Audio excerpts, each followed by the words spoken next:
পানির নিচ থেকে একটি বাক্স তুলে আনে। ভাবতে পারেন সেই বাক্সে কি ছিল? আমি বলছি, সেই বাক্সে কিছুই না, বরং $3 মিলিয়ন ড্রাগস ছিল, যা সেখানে লুকিয়ে রাখা হয়েছিল। তারপর তারা বাক্স থেকে সব প্যাকেট বের করে নেয় এবং বাক্সটা পানিতে ফেলে দেয়। তারপর তারা বন্দরে ফিরে আসে, কিন্তু পথে হঠাৎ ব্র্যাডলি নিজের প্যাকেটটা পানিতে ফেলে দেয় এবং অন্য দুজনকেও একই কাজ করতে বলে। কিন্তু তারা তার কথা অগ্রাহ্য করে, বরং উল্টো তাকে মারধর করে।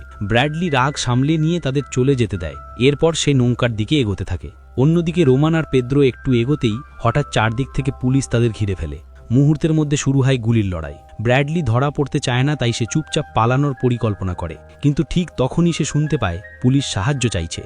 সে বুদ্ধি খাটায়, সাধারণ মানুষের মতো আচরণ করলে পুলিশ তার উপর সন্দেহ করবে না। এই সুযোগে ব্র্যাডলি পিছন থেকে গিয়ে প্রথমে পেড্রোকে গুলি করে মেরে ফেলে, তারপর রোমানকেও গুলি করে। কিন্তু দুর্ভাগ্যবশত পুলিশ শেষ পর্যন্ত তাকে গ্রেপ্তার করে ফেলে। তারপর তাকে জিজ্ঞাসাবাদ করা হয়। গোয়েন্দা ওয়াটকিন্স ব্র্যাডলির কাছে জানতে চায় সে সেখানে কি করছিল এবং মাদকদ্রব্যের ব্যাপারে তার ভূমিকা কি। গোয়েন্দা ধোঁকা দেওয়ার চেষ্টা করে, কিন্তু গোয়েন্দার সন্দেহ হয় যে ব্র্যাডলি খুব চালাক মানুষ। তবে তার বিরুদ্ধে পাকা প্রমাণ না থাকায় গোয়েন্দা কিছু করতে পারে না। তবুও দুজনকে হত্যা করার কারণে ব্র্যাডলি ফেঁসে যায়। আদালতে হাজিরার আগে তাকে শেষবারের মতো তার স্ত্রী লরেনের সঙ্গে দেখা করার সুযোগ দেওয়া হয়। ব্র্যাডলি লরেনকে বলে, তুমি নিজের ও আমাদের সন্তানের যত্ন নিও। অবৈধ কাজের মাধ্যমে ব্র্যাডলি যথেষ্ট অর্থ উপার্জন করেছিল, যাতে তার স্ত্রী ও সন্তান স্বাচ্ছন্দ্যে জীবনযাপন করতে পারে। এরপর আদালত তাকে হত্যা ও অবৈধ অস্ত্র রাখার দণ্ডে 7 বছরের সাজা দেয় এবং তাকে ফ্র্যাঙ্কলিন এয়ারজেন্স নামের এক জেলে পাঠানো হয়। জেলে পৌঁছেই তার সব মূল্যবান জিনিস ইনক্লুডিং বিয়ের আংটি খুলে নিতে বলা হয়। এরপর তার স্বাস্থ্য পরীক্ষা করা হয়। পরীক্ষা শেষে তাকে একটি বৃদ্ধ কয়েদি লেফটির সঙ্গে উপরে সেলে পাঠানো হয়। সেখানে তাদের সঙ্গে দেখা হয় জেলের অফিসার আন্দ্রে ব্র্যাডলিকে সব নিয়মকানুন বোঝায়, যার একটি ছিল যখনই ঘণ্টা বাজবে তখনই সবাইকে সেল থেকে বেরিয়ে উপস্থিত হতে হবে। ব্র্যাডলিকে তার সেলে ঢুকিয়ে দেওয়া হয়। ভিতরে গিয়ে সে নিজের ভুলের কথা ভেবে অনুশোচনা করতে থাকে, কেন সে এলিয়াজারের সঙ্গে কাজ করেছিল। এরপর ক্লান্তিতে ঘুমিয়ে পড়ে। যখন ঘণ্টা বাজে, বাকি কয়েদিরা সবাই বাইরে দাঁড়ায়, কিন্তু ব্র্যাডলি তখনও ঘুমাচ্ছিল। ফলে সবাইকে শাস্তিস্বরূপ না খেয়ে থাকতে হয়। অনেক দেরিতে যখন সে বাইরে আসে, আন্দ্রে রেগে গিয়ে বলে, আমি তোকে নিয়ম বুঝিয়েছিলাম না। সে শেষবারের মতো ব্র্যাডলিকে সতর্ক করে দেয় পরের বার থেকে তাকে নিয়ম মেনে চলতে হবে। এরপর দৃশ্য কেটে যায় ব্র্যাডলির স্ত্রী লরেনের দিকে। রাতে ঘুমানোর সময় তার মনে হয় কেউ তার বাড়িতে ঢুকে পড়েছে। লরেন তাড়াতাড়ি গিয়ে ড্রয়ার থেকে বন্দুক বের করে, কিন্তু ততক্ষণে কিছু লোক তার উপর হামলা করে এবং তেজার গান দিয়ে তাকে আঘাত করে। লরেন অজ্ঞান হয়ে মাটিতে পড়ে যায়। পরের দৃশ্য আবার ব্র্যাডলির দিকে ফিরে আসে। লেফটি তাকে জানায় যে কেউ তার সঙ্গে দেখা করতে এসেছে। ব্র্যাডলি দেখা করতে গেলে দেখে এক মহিলা ডাক্তার এসেছে, নাম ডেনিস তাকে বলে যে তোমার স্ত্রী ডক্টর প্ল্যাসিড আমার সঙ্গে যোগাযোগ করেছেন। ডেনিস তাকে বলে যে ডক্টর প্ল্যাসিড তাকে জানিয়েছেন লরেনের প্রেগনেন্সিতে অনেক জটিলতা হচ্ছে এবং তিনি পরের দিন সকাল 10টায় ব্র্যাডলির সঙ্গে দেখা করতে চান। এটা শুনে ব্র্যাডলি কিছুটা অবাক হয়ে যায়, কারণ লরেন কখনো তাকে প্ল্যাসিড নামের কোনো ডাক্তারের কথা বলেনি।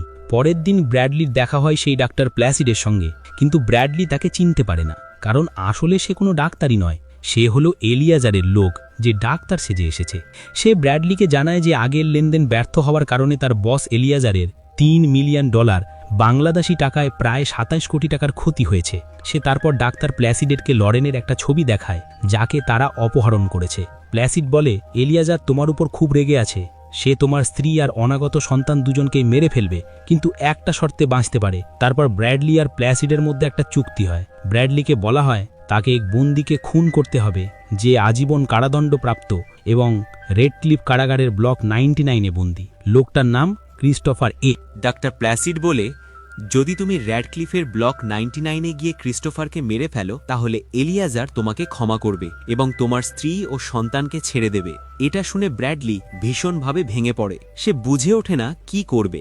এরপর যখন আন্দ্রে তাকে আবার সেলে ফিরিয়ে নিতে যায়, ব্র্যাডলি হঠাৎ জুতো খুলে আন্দ্রের ওপর ঝাঁপিয়ে পড়ে এবং তাকে মারতে শুরু করে। আসলে ব্র্যাডলি ইচ্ছে করেই এটা করছিল, যাতে তাকে বিপজ্জনক বন্দী হিসাবে র্যাডক্লিফ কারাগারে পাঠানো হয়। আন্দ্রেও রেগে গিয়ে ব্যাটন দিয়ে ব্র্যাডলিকে মারতে থাকে, কিন্তু শেষমেশ ব্র্যাডলি আন্দ্রের একটি হাত ভেঙে ফেলে। আন্দ্রের চিৎকার শুনে বাকিরা এসে ব্র্যাডলিকে ধরে ফেলে এবং হাত কড়া পরিয়ে নিচের সেলে পাঠায়। কিন্তু ব্র্যাডলির তো লক্ষ্য ছিল র্যাডক্লিফে যাওয়া, তাই সে আবারও ঝামেলা বাঁধানো শুরু করে এবং 3 জন গার্ডকেও মারধর করে। তার আচরণ দেখে গার্ডরা তাকে টেজার গান দিয়ে শক দেয়, আর এইভাবেই ব্র্যাডলির পরিকল্পনা সফল হয়। তাকে বিপজ্জনক বন্দী মনে করে র্যাডক্লিফ কারাগারে পাঠানো হয়। র্যাডক্লিফে পৌঁছে সে দেখা পায় নির্মম ও নিষ্ঠুর জেল সুপার ট্যাগস এবং তার 4 জন সহযোগী সঙ্গে। ট্যাগস বলে, তুমি এখানে এসে বড় ভুল করেছ। র্যাডক্লিফ হচ্ছে নরক, এখানে নিয়ম খুব কঠোর, আর এখানকার বন্দীরা যেন শাস্তির আগুনে পড়ে। তারপর ব্র্যাডলিকে মেডিকেল চেকআপে নেওয়া হয় এবং শেষে তাকে ব্লক 99-এ নয় বরং ব্লক 59-এ পাঠানো হয়। সেলে ঢুকেই ব্র্যাডলি হতবাক হয়ে যায়। ঘরটা নোংরা, দুর্গন্ধে ভরা। আগের বন্দী ঘরে মল ত্যাগ করে রেখে গেছে। তবু নিজের পরিবারকে বাঁচানোর জন্য ব্র্যাডলি সব সহ্য করে। সে গেঞ্জি খুলে নাক ঢেকে চুপচাপ ঘুমিয়ে পড়ে। কিছুক্ষণ পরে গার্ড এসে বলে, তুমি 60 মিনিটের জন্য বাইরে যেতে পারো, তাজা বাতাস নিতে। বাইরে বেরিয়ে ব্র্যাডলি ক্রিস্টোফারকে খুঁজতে শুরু করে। তখন তার সঙ্গে দেখা হয় এক বন্দীর, নাম ডেরেক। ব্র্যাডলি তাকে জিজ্ঞেস করে, তুমি কি ক্রিস্টোফারকে চেনো? ডেরেক উত্তর দেয়, র্যাডক্লিফ জেলে ক্রিস্টোফার নামে কোনো বন্দী নেই। এটা শুনে ব্র্যাডলি চমকে ওঠে। এরপর সে কিছু বন্দীর কাছে যায় যারা সামনের দিকে ব্যায়াম করছিল। ডেরেক তাকে সাবধান করে, ওরা সবাই পাগল, ওদের কাছে যেও না। কিন্তু ব্র্যাডলি শোনে না। ইচ্ছে করেই ওদের সঙ্গে ঝগড়া বাঁধায়, যাতে তাকে বিপজ্জনক বন্দী হিসাবে র্যাডক্লিফ ব্লক 99-এ পাঠানো হয়। ঝগড়ার সময় গার্ডরা হাওয়ায় গুলি ছোড়ে। শেষে ট্যাঙ্ক সেখানে এসে গার্ডদের বলে, ওর মুখ ঢেকে দাও। এভাবেই ব্র্যাডলি ধীরে ধীরে নিজের ভয়ঙ্কর পরিকল্পনার পথে এগোতে থাকে। তারপর ওর মুখ ঢেকে তাকে সরাসরি ব্লক 99-এ ফেলে দেওয়া হয়, যেটা ছিল একদম আন্ডারগ্রাউন্ড সেল, মানে যেন এক জীবন্ত অন্ধকার কারাগার। সেখানে নিয়ে প্রথমেই ব্র্যাডলিকে দুর্বল করার জন্য ওর গায়ে এক রিমোট কন্ট্রোলড ইলেকট্রনিক শিল্ড পরিয়ে দেওয়া হয় এবং তাকে সেলে ঢুকিয়ে দেওয়া হয়, যেখানে চারপাশে ভাঙা কাঁচের টুকরো ছড়িয়েছিল। এরপর ট্যাগস রিমোট দিয়ে তাকে বারবার বৈদ্যুতিক শক দিতে থাকে যাতে সে কাবু হয়ে যায়। পরের সিনে দেখা যায় লরেনকে অপহরণ করে রাখা হয়েছিল। তার অবস্থা তখন খুবই খারাপ হয়ে গিয়েছিল। সেখানেই আমরা দেখি ডক্টর প্লাসিডকে, যে লরেনের ছবি তুলছিল। তার সঙ্গে ছিল এক কোরিয়ান গর্ভপাত বিশেষজ্ঞ। এতে পরিষ্কার বোঝা যায় যে তারা লরেনের গর্ভপাত করাতে চলেছে। দৃশ্যটা আবার ফিরে আসে ব্র্যাডলির দিকে। সে তখন শকে পুড়ে অচেতন হয়ে পড়ে আছে। কিছুক্ষণ পর যখন তার জ্ঞান ফিরে আসে, তখন সে চিৎকার করে ক্রিস্টোফারের নাম ধরে ডাকতে থাকে। তখন পাশের সেলের এক কয়েদি তাকে জানায় যে ব্লক 99-এ ক্রিস্টোফার নামে কোনো বন্দী নেই। এটা শুনে ব্র্যাডলি একদম হতভম্ব হয়ে যায়। ঠিক তখনই তার চিৎকার শুনে কয়েকজন গার্ড সেখানে আসে। তাকে সেল থেকে টেনে বের করে আবারও শক দিতে শুরু করে। এরপর এক গার্ড বলে যে ক্রিস্টোফার তোমার সঙ্গে দেখা করতে চায়। ব্র্যাডলিকে এরপর অন্য সেলে নিয়ে যাওয়া হয়, যেখানে গল্পের আসল রহস্য ফাঁস হয়। সেখানে ক্রিস্টোফার নয়, উপস্থিত ছিল এলিয়াজার, আর সেই মানসিক বিকরগ্রস্ত বন্দী যাকে কিছুক্ষণ আগে ব্র্যাডলি মেরেছিল। আসলে ক্রিস্টোফার নামটা একটা এলিয়াজারের ফাঁদ ছিল, যাতে ব্র্যাডলিকে প্রতারণা করে ব্লক 99-এ এনে প্রতিশোধ নেওয়া যায়। কারণ ব্র্যাডলির জন্যই এলিয়াজারের $3 মিলিয়ন ক্ষতি হয়েছিল, আর ব্র্যাডলির ধরা পড়ার কারণে তাকেও গ্রেফতার করা হয়েছিল। উপরন্তু ব্র্যাডলি পেদ্রোকে মেরে ফেলেছিল, যে ছিল এলিয়াজারের বোনের স্বামী। তাই এখন সে ব্র্যাডলির উপর প্রতিশোধ নিতে চায়। সে গার্ডদেরকেও টাকা দিয়ে নিজের দলে নিয়ে নিয়েছিল। এরপর ব্র্যাডলিকে আবারও শক দিয়ে পুড়িয়ে কাবু করা হয়। তারপর এলিয়াজার তাকে তার স্ত্রীর ছবি দেখায়, যেটা ডক্টর প্লাসিড পাঠিয়েছিল। এলিয়াজার বলে, এখন না তুই বাঁচবি না তোর পরিবার। তারপর তারা ব্র্যাডলিকে মেরে সেলে ফেলে দেয়। শিল্ডের রিমোট থাকে এলিয়াজারের কাছে, যে ক্রমাগত ব্র্যাডলিকে শক দিয়ে নির্যাতন করতে থাকে। ব্র্যাডলি তখন একদম ভেঙে পড়ে, কারণ তার পরিবারকে বাঁচানোর সব চেষ্টা ব্যর্থ হয়ে গিয়েছিল। সে পাশের ছেলের কয়েদির সঙ্গে কথা বলতে বলতে একটা বুদ্ধি বার করে। সে নিজের জুতোর শোল খুলে শিল্ডের ওপর লাগিয়ে দেয়, যাতে শক লাগা বন্ধ হয়ে যায়। কিছুক্ষণ পর গার্ডরা আবার আসে এবং তাকে করিডরে নিয়ে যায়, এটা দেখতে সে ঠিক আছে কিনা। যখন গার্ডরা তাকে আবার সেলে ফেরাতে চায়, তখন ব্র্যাডলি বলে, আমাকে একটু তাজা বাতাস নিতে দাও। গার্ডরা নারাজি হলে আবার শক দিতে শুরু করে, কিন্তু তারা জানত না যে শিলটা কাজ করছে না। ব্র্যাডলি তখন অভিনয় করতে থাকে যেন শক লাগছে, কিন্তু হঠাৎ সুযোগ বুঝে সে দুজন গার্ডের ওপর ঝাঁপিয়ে পড়ে, এমনকি একজনকে মেরে ফেলে। এটা দেখে অন্য গার্ড ভয় বলে ওঠে, এই লোকটা যেন মৃত্যুর দেবতা নিজে। তারপর সে প্রহরীর কাছ থেকে চাবিটা কেড়ে নিয়ে নিজের সেলে তাকে বন্দি করে দেয়। এরপর সে সরাসরি সেই সেলের দিকে যায় যেখানে এলিয়াজার থাকে। সেখানে পৌঁছে প্রথমেই তার মুখোমুখি হয় কিছু পাগল বন্দির সঙ্গে। ব্র্যাডলি এক এক করে তাদের সবাইকে নিষ্ঠুরভাবে মারতে শুরু করে। কারো মুখ নিজের পায়ে চাপা দিয়ে গুড়িয়ে দেয়, কারো চোখ উপড়ে ফেলে হত্যা করে, আর তৃতীয় ও শেষ বন্দীকে কুকুরের মতো পিটিয়ে আধমরা করে ফেলে। শেষে এমন জোরে লাথি মারে যে তার মুখের হাড় ভেঙে যায়। এখন ভাবো, সেই এলিয়াজার, যার জন্য সে তার স্ত্রী ও অনাগত সন্তানকে চিরকালে হারিয়েছে, তার সঙ্গে ব্র্যাডলি কি করবে?